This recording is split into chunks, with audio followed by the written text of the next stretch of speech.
Hey everybody, Allison here, and in today's video I want to talk about Google. So for those of you who don't know me, welcome. I am the Director of Risk Tolerance here at Simpler Trading, and I do something that I call the $500 challenge, where I start an account with $500 each month and see how much I can grow it while teaching people about risk and capital risk so that they can be mindful, right? And the idea is to split that $500 across multiple trades and try and get it to grow by the end of the month, like I mentioned.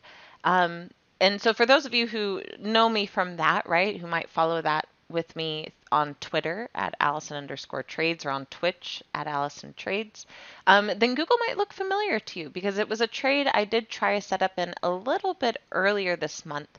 And unfortunately, I just either needed a slightly higher strike or I needed a little bit more time on the trade. However, the setup is working out quite nicely and I still think there's room to go, which is why I wanted to highlight it in today's video. So on the daily chart for Google, as you can see, we've been in an overall bearish trend. And whenever you're in a bearish trend below the 100-period simple and the underlying price tries to break it and fails, you always want to pay attention to if the price comes back to test that range. And if it does and it cannot even break and hold above it, that is usually your chance. If you missed the first short entry when it initially broke, that's usually your chance to get in before it sells back off. It's kind of like a trap moment for the bulls as they try to get above the 100, but if they can't even do it, it's usually the time to then short. And as you can see here, it tried and then it started to fail. And so I knew because we had broken all the technicals, they're above us, the Bollinger Bands were flaring open, and there is a weekly squeeze setting up, it looked good for this to continue lower overall. So I tried to give it a little bit of time. I got into the 101 strike because it was a relatively small risk for the $500 challenge, and I looked to play this lower, and unfortunately, we barely started to touch 101 by last week. It had this little bounce up here, a little bit stronger than I was anticipating. So it kind of, cut the move lower a little bit short by the time frame that I was looking for. But as you can see going into today, we are now well below that 101 level. However, the reason why I still like this is for a few different facts, both off the daily and weekly chart. On the daily chart, we actually made a nice bearish divergent bar today. So a bearish divergent bar and an overall bearish trend means you might get a lower low within the next few bars.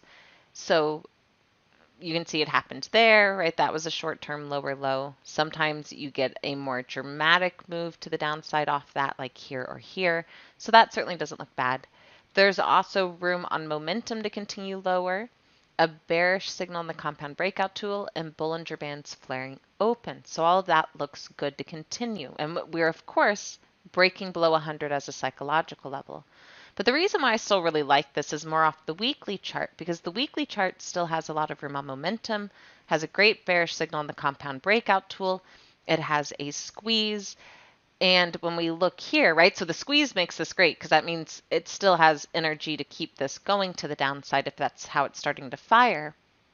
And when we zoom in here, we can see the trend is turning bearish. The 10 and the 30 have crossed below the 100.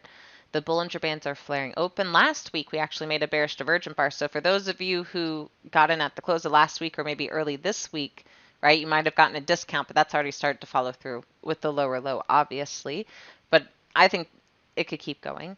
But all of this looks great, right? It looks like it's rolling into a bearish trend on the weekly chart. And we have a squeeze and room on momentum to tell us that that move can continue. And we're breaking the $100 price level. So if we can hold below 100 tomorrow, I think short term, this looks good to roll down. And I say short term based off the weekly chart, right? I think this looks good to make its way down towards 90. That was kind of a price cluster back here that we could test as a potential support level. Otherwise, though, our next big technical support level, if things really start to sell, is the monthly chart. And that's all the way down at its 100-period simple at $64. Bollinger Bands aren't flaring open yet, so we want to be mindful. And Bollinger Bands are around 90 as well, right? 92.89. So a conservative target to start working our way off that weekly squeeze and for the continuation of this daily trend, I think would be to do something like this. You can give yourself as much time as you want. You can bring it in closer, but November gives you quite a bit of time. The 95.90 strikes is only $1.50 at this point, $1.49, $3.50 profit potential. So excellent risk versus reward, and it gives you plenty of time to try and see that move down to that price cluster of 90 and to work off of that weekly squeeze.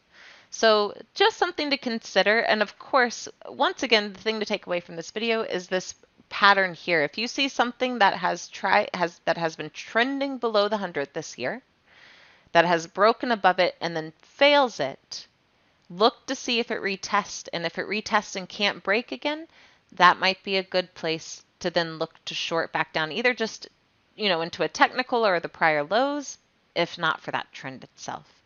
So thank you so much for joining me in this video. As always, may the trade be with you, my fellow Jedis, and I look forward to talking to you next time.